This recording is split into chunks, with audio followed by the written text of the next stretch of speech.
जैसा कि हम सभी जानते हैं, पानी जीवन के लिए कितना महत्वपूर्ण है। लेकिन क्या आप जानते हैं कि पृथ्वी पर पानी आया कैसे? आइए जानें इस रहस्यमयी सवाल का उत्तर। नमस्ते, मैं आनंद हूं और आप देख रहे हैं मिस्ट्री टीवी। प्रारंभिक पृथ्वी और ज्वालामुखीय गैसों का उत्सर्जन।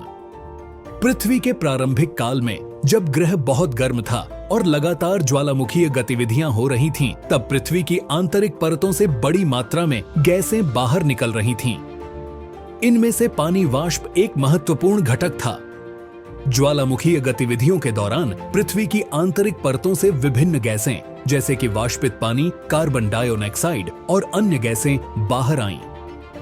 जैसे जैसे पृथ्वी ठंडी होती गई, यह वाष्प ठोस रूप में बदलने लगी और पृथ्वी की सतह पर पानी के महासागर का निर्माण हुआ। इस सिद्धांत के अनुसार प्रारंभिक समुद्रों का अधिकांश पानी ज्वालामुखीय गैसों से आया। प्रारंभिक पृथ्वी में ज्वालामुखीय गतिविधियां इतनी अधिक थीं कि वे बड़े पैमाने पर पानी का उत्सर्जन कर रही थीं। इन गतिविधियों ने पृथ्वी के वायुमंडल में बड़ी मात्रा में पानी वाष्प को शामिल किया। जब पृथ्वी का तापमान कम हुआ तो यह वाष्प ठोस रूप में बदल गई और समुद्रों का निर्माण हुआ। धूमकेतुओं और क्षुद्र ग्रहों से पानी का आगमन। एक अन्य महत्वपूर्ण सिद्धांत यह है कि पृथ्वी पर पानी धूमकेतुओं और क्षुद्र ग्रहों के टकराव से आया। लगभग 4 अरब वर्ष पहले पृथ्वी पर लेट हेवी बॉम्बार्डमेंट के दौरान कई धूमकेतु और पानी से भरे क्षुद्र ग्रह पृथ्वी से टकराए, जिससे पानी की बड़ी मात्रा पृथ्वी पर आई। धूमकेतु मुख्यतः बर्फ और गैसों से बने होते हैं। जब ये धूमकेतु पृथ्वी से टकराते हैं तो वे अपने साथ पानी की बहुत सी मात्रा ले आते हैं। अगर हम मानते हैं कि धूमकेतुओं ने पानी का महत्वपूर्ण स्रोत प्रदान किया, तो इन टकरावों ने पृथ्वी पर महासागरों और नदियों के निर्माण में योगदान दिया। क्षुद्र ग्रह भी पानी के स्रोत में योगदान कर सकते हैं। ये छोटे छोटे पिंड भी पानी के साथ पृथ्वी पर गिर सकते हैं।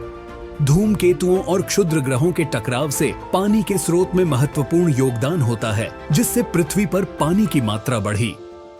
कई वैज्ञानिक मानते हैं कि पृथ्वी पर पानी के स्रोत एक मिश्रण हैं। हो सकता है कि प्रारंभिक ज्वालामुखीय गतिविधियों से कुछ मात्रा में पानी आया हो और बाद में धूमकेतुओं और क्षुद्र ग्रहों से पानी की मात्रा बढ़ी हो। इस प्रकार पानी का आगमन विभिन्न स्रोतों के संयोजन से हुआ हो सकता है।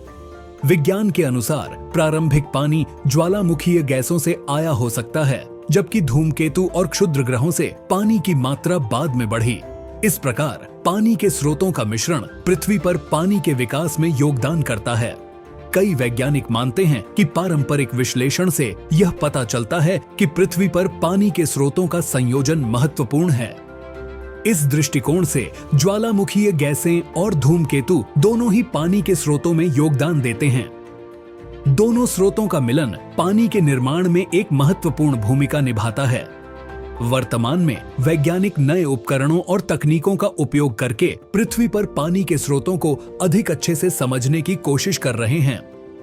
अंतरिक्ष मिशन, उपग्रह और रिमोट सेंसिंग तकनीकें पानी के स्रोतों के बारे में नई जानकारी प्रदान कर रही हैं। अंतरिक्ष मिशन और उपग्रह जैसे चंद्रयान और मंगल रोवर्स पृथ्वी पर पानी के स्रोतों के अध्ययन में मदद कर रहे हैं। इन मिशनों और उपग्रहों से प्राप्त डेटा पृथ्वी पर पानी के स्रोतों और उनके वितरण को ट्रैक करने में सहायक है। रिमोट सेंसिंग और विश्लेषणात्मक तकनीकें पानी की रासायनिक और भौतिक गुणधर्मों का अध्ययन करने में मदद कर रही हैं। इन तकनीकों से पानी के स्रोतों की प्रकृति और उनके विकास के बारे में अधिक स्पष्ट जानकारी प्राप्त की जा रही है। पानी के विकास की प्रक्रिया और इसकी प्रकृति जीवन के विकास में महत्वपूर्ण भूमिका निभाती है।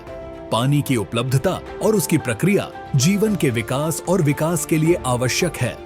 इस प्रकार पानी की उत्पत्ति और उसकी कहानी जीवन के विकास में महत्वपूर्ण भूमिका निभाती है। अंतर्राष्ट्रीय स्तर पर वैज्ञानिक और अनुसंधान कार्यक्रम पृथ्वी पर पानी के स्रोतों को समझने में मदद कर रहे हैं। इन प्रयासों से पानी के स्रोतों और उनकी कहानियों के बारे में नई जानकारी मिल रही है। अगर आपको इस तरह की वीडियो पसंद हैं, तो कृपया इस चैनल को सब्सक्राइब करें।